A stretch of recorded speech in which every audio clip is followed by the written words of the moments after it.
a really good quote from our next guest. Well, here's the truth. No matter how happy you are in life, every day is not going to be a good day. So how do you keep your wits about you and cope when joy and sorrow meet? Sean Adams is back. He's the author of It's Okay to Be Crazy.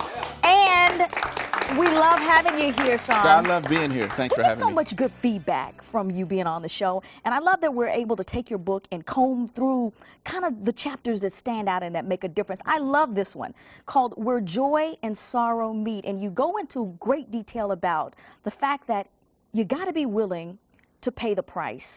What does that mean? Well, this song was actually sang by a family friend of mine in church. And yeah. of course, it had a spiritual meaning, but I took it to the hard work piece, because sometimes the hard work stinks. And it's hard to go through, it's hard to deal with, it's hard to manage. But you have to be willing to pay that price. And you have to figure out what price you're willing to pay to find success. Yes. And when you talk about willing to pay the price and finding success, you aren't necessarily talking about, you know, being rich and famous. You're talking about how success pertains to your own personal goals. Speak on that. Well, and at the end of the day, it's about naming your price, and that's one of the most important things too.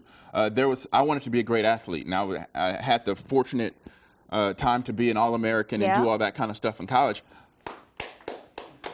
I wasn't willing to pay the price to do steroids. I wasn't willing to pay the price to cheat to do it. So you have to name your price to find that success. But the other piece behind that is making sure that the people around you and the group that you have, your huddle that we talked about the last time, that when you're paying this price, you have to know that there's a big picture. And we have to think big picture. We can't think today. We got to think going forward. Okay, so you talk about when joy and sorrow meet. That's just a part of living. How do you balance it all out when, you know, you meet the challenges, you meet the hurdles, you meet the naysayers, but you still have a goal that you're trying to focus on? How do you kind of, you know, filter it all out? Well, usually it's about understanding what failure does to you, understanding what the hard times do for you. My mom used to always ask me, Sean, why do you have to take the hard road? Yeah. I was way more like, you know, sometimes it stings, sometimes it's a bittersweet victory, but you know what?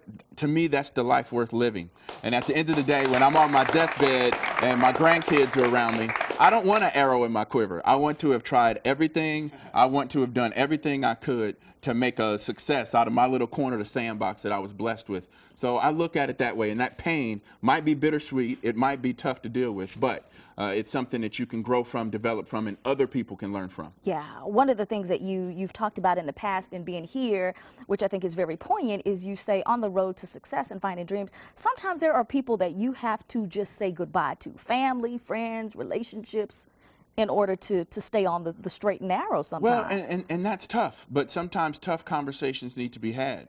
And sometimes you're on this, there's a road here, and sometimes there's a field here, and there's some weeds here, and there's some rocks here, and sometimes you got to get through some of those hard phases in order to get to success. And sometimes you do have to put some relationships down. Sometimes people grow apart. So there are a lot of guys I went to high school with that chose different paths than I did. Now, I had a different parental structure at home than they did, but you still have to figure out who drives you, what iron sharpens you, and what iron do you sharpen as well. Yeah, Chris Rock has a funny routine that he does talking about, you know, people say that, oh, you know, since you've made a lot of money and become famous, you've changed, and you don't hang out with the guys on the block. Chris says, I go back to the block, some of those guys aren't doing anything. They're still sitting on the block. Right, they're still there, you know? in the same exact place. Things haven't changed much, and that's the struggle. Because it's not that you're better than anybody else. Yeah. I think everybody's just about on par. But you have your goals, your dreams, and you can hang around with folks that are going to detract from those. Okay. So if you can, Sean, that's good.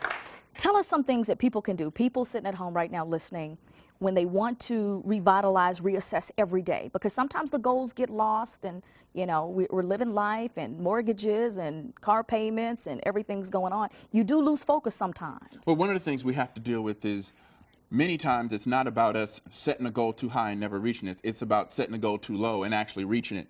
So what we need to do is, one, set lofty goals. Two, set small-term or short-term goals to make sure you're on the path to getting to those big goals. Right. So there's something that I challenge myself with every day. I wake up every morning and I say, let not the regrets of yesterday nor the fears of tomorrow be allowed to mar the beauty of God's today. I'm going to celebrate today. Yes. And that's something I tell myself every day to get me going. Every day, and not be afraid of the sorrow. It leads sometimes to the joy. Yeah, the sorrow stings, but you got to look at it this way. When you're in the throes of the sorrow, when you're in the throes of whether you're in school and you're struggling, or like I was in grad school when I had to sleep in my car for a month because my fellowship didn't come in on time, sometimes that really, really stings. But guess what? You'll be better off for it later. Or people You'll going through understand it. You'll divorce get the and breakthrough. everything Absolutely. else, medical issues. Sean, we love having you on. Okay, if you'd like to get a copy of this book, I'm telling you, it's a powerful piece of literature. It's Okay to Be Crazy is the title of the book. If you'd like to get a hold of a copy, SeanAdams.net is the website where you go. Kens5.com/radio. We're going to see you on the national circuit.